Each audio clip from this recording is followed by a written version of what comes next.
Bonjour à tous et bienvenue dans ce nouvel épisode de La Lettre Pro, le podcast IA. Je suis Philippe Chapeau, votre hôte, et aujourd'hui nous avons un programme très intéressant pour vous. Nous allons explorer les dernières nouvelles et tendances de l'industrie de la radio et de l'audio. Commençons tout de suite. Aujourd'hui, nous allons parler d'une nouvelle initiative révolutionnaire dans le domaine de l'audio numérique en Europe. En collaboration avec des leaders des médias et du numérique, l'agence France Presse, plus connue sous le nom d'AFP, a lancé le projet European Audio Data Space, ou EAD.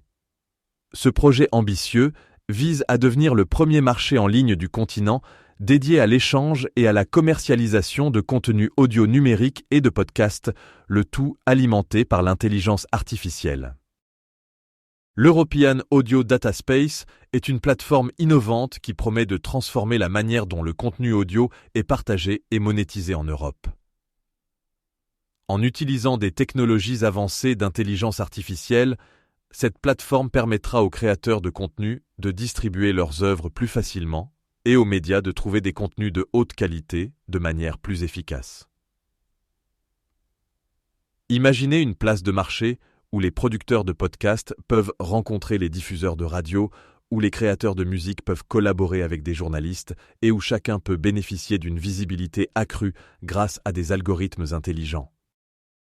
Le projet EAD est soutenu par plusieurs partenaires clés de l'industrie, ce qui lui confère une base solide pour réussir. Parmi ces partenaires, on retrouve des géants du secteur médiatique et numérique qui apportent leur expertise et leurs ressources pour faire de cette initiative un succès. Cette collaboration entre différents acteurs de l'industrie est essentielle pour créer un écosystème dynamique et innovant, capable de répondre aux besoins croissants de l'audience en matière de contenu audio. L'un des aspects les plus excitants de l'European Audio Data Space est son potentiel à ouvrir de nouvelles opportunités pour les créateurs de contenu indépendants. Grâce à cette plateforme, ils pourront accéder à un marché beaucoup plus vaste et diversifié, leur permettant ainsi de toucher un public plus large et de monétiser leur création de manière plus efficace. De plus, l'utilisation de l'intelligence artificielle permettra de personnaliser les recommandations de contenu, offrant ainsi une expérience utilisateur optimisée, tant pour les créateurs que pour les consommateurs. En juin dernier, l'Alliance pour les chiffres de la presse et des médias, plus connue sous le nom d'ACPM, a certifié de nouvelles radios parmi lesquelles RMC 100% Euro 2024, RMC 100% Route, la musique d'Inter, Move sans blabla, Crooner Radio, la radio des Français dans le monde, FG Maison 5, Radio Intensité et Colline la radio.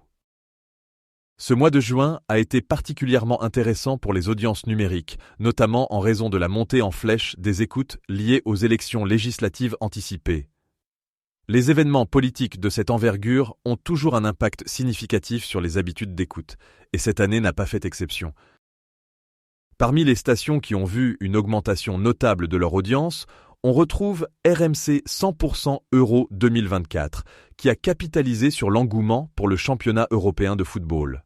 De même, RMC 100% Route a attiré un grand nombre d'auditeurs grâce à son focus sur les conditions de circulation et les conseils pour les automobilistes. La musique d'Inter et Move sans blabla ont également enregistré des performances remarquables. La première, avec sa programmation musicale variée, et la seconde, en misant sur un format sans interruption parlée, ont su capter l'attention de nombreux auditeurs en quête de simplicité et de fluidité dans leur expérience d'écoute. Crooner Radio et la radio des Français dans le monde ont profité de leurs niches respectives pour attirer une audience fidèle. Crooner Radio, avec son ambiance chic et décontractée, et la radio des Français dans le monde, en offrant un lien précieux pour les expatriés, ont toutes deux consolidé leur position sur le marché numérique. FG Maison 5, Radio Intensité et Colline la radio ont complété la liste des stations certifiées par l'ACPM en juin. Ces radios, chacune avec leur proposition unique, ont su trouver leur public et se démarquer dans un paysage numérique de plus en plus compétitif. M Radio enregistre sa meilleure saison depuis 12 ans. Cette saison, M Radio fidélise 613 000 auditeurs quotidiens, un chiffre qui marque un record aussi bien en audience cumulée qu'en part d'audience. M Radio se positionne comme la radio qui défend la chanson française, avec une programmation musicale 100% chanson française. La station revendique soutenir toute la journée la nouvelle scène française. La station a gagné 71 000 nouveaux auditeurs quotidiens par rapport à la saison dernière. Toutes les émissions de la grille sont en nette hausse cette saison. La matinale M Radio Réveil, animée par Vincent Cerruti, Isabelle Giami et Lucas entre 6h et 10h, réalise une progression de 47 000 nouveaux auditeurs en un an et signe un record de saison depuis 5 ans. Ombeline Brumain, entre 10h et 13h, voit son audience augmenter de 21 000 auditeurs en un an. Succès également pour le 16-20 animé par Jérôme Zano et Constance Vercamer qui progresse de 26% en un an. La Belgique est sur le point de franchir une étape décisive dans le domaine de la radiodiffusion avec l'arrivée du DAB+, ou Digital Audio Broadcasting+. Depuis son introduction en 2009, cette technologie a suscité une forte adhésion parmi les acteurs du secteur, qui espèrent désormais voir l'extinction prochaine de la bande FM. L'un des principaux avantages du DAB+, est la qualité sonore supérieure qu'il offre par rapport à la FM. En outre, cette technologie permet une utilisation plus efficace du spectre radio, ce qui signifie que davantage de stations peuvent être diffusées sans interférence. Pour les auditeurs, cela se traduit par une plus grande variété de contenus et une meilleure expérience d'écoute. Cependant, la transition vers le DAB+, n'est pas sans défi. Bien que de nombreux pays européens aient déjà entamé ce processus, la Belgique doit encore surmonter plusieurs obstacles avant de pouvoir éteindre définitivement la bande FM. Parmi ces obstacles, on trouve la nécessité de mettre à jour les infrastructures de diffusion et de garantir que tous les auditeurs disposent de récepteurs compatibles. Le gouvernement belge joue un rôle clé dans cette transition.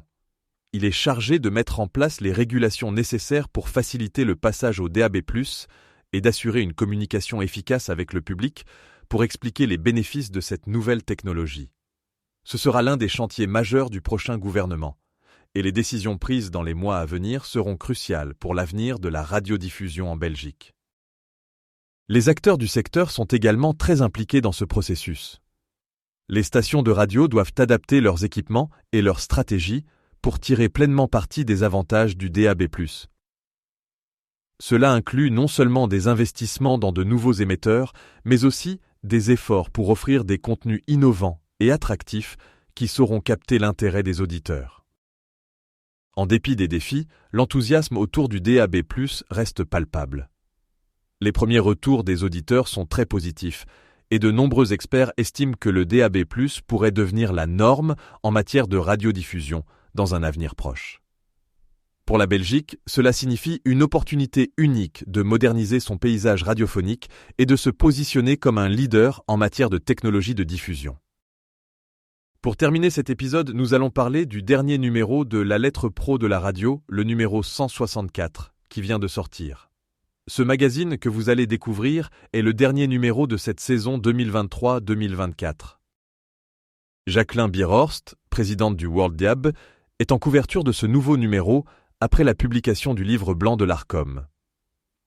Ce numéro contient 40 pages exclusives d'actualité en lien avec la radio et l'audio digital. L'un des articles phares de ce numéro traite de la nouvelle accélération du DAB+ en France. Après les assises de la radio et la publication du livre blanc, le World DAB va redoubler d'efforts pour démocratiser davantage la technologie du DAB+, afin que la radio reste au cœur de la vie quotidienne des auditeurs, comme l'a dit Jacqueline Bierhorst. Les radios chrétiennes en France se préparent également à des changements significatifs. RCF et Radio Notre-Dame préparent leur fusion, tandis que l'arrivée de KTO Radio en DAB+ métropolitain bouscule le paysage des radios chrétiennes. Cependant, les modèles économiques restent fragiles et nécessitent des mutualisations et des économies. France Musique, quant à elle, se met à l'heure d'été avec une grille ambitieuse de nouveautés, de rendez-vous inédits et de directs depuis les festivals. Le directeur de la chaîne, Marc Voinchet, souligne l'importance de cette programmation estivale qui vise à offrir une expérience enrichissante aux auditeurs.